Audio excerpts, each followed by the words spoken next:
Sinong mag-aakala na ang probinsyanong ito ay kumikita na ng milyon-milyon ngayon dahil lang sa kanyang pinagkakaguluhang dance moves?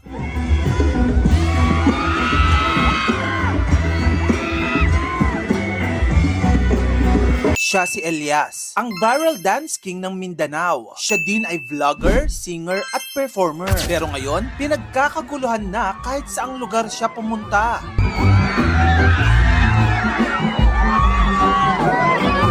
Sa pagbulusok niya sa kasikatan ngayon, mapapatanong ka na lang talaga, magkano na nga ba ang kinikita ni Elias JTV? Nako, maghanda ka. Kasi ang sagot dito, mapapasana all ka na lang talaga.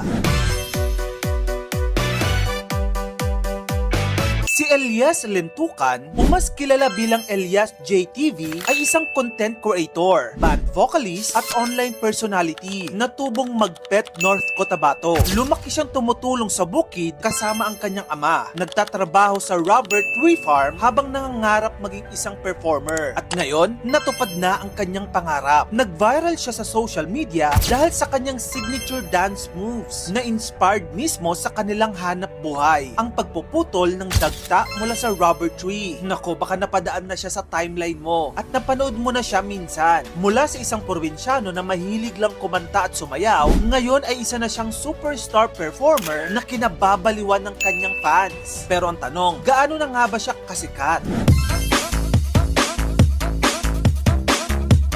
Pagdating sa online, meron ng 4 million Facebook followers si Elias. Wow. Samantalang sa TikTok naman, meron na siyang 1.2 million followers. At nakakuha na rin siya ng 8.8 million likes. Ibig sabihin, sikat na siya sa social media. At sa kasikatang ito, mapapatanong ka na lang, magkano na nga ba ang kinikita niya? Tara, i-compute natin. Pero bago yan,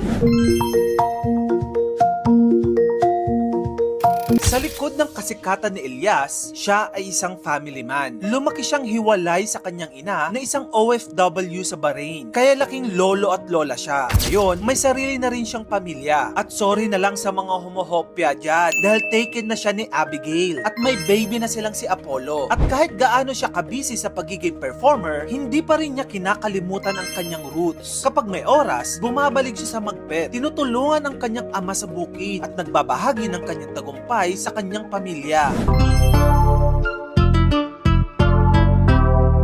Ngayon, pag-usapan naman natin ang estimated income ni Elias online. Simulan natin sa Facebook. Binisita ko ang kanyang Facebook page at binilang ko ang nakuha niyang views sa kanyang mga videos nitong nakaraang 3 buwan. At umabot ito ng napakalaking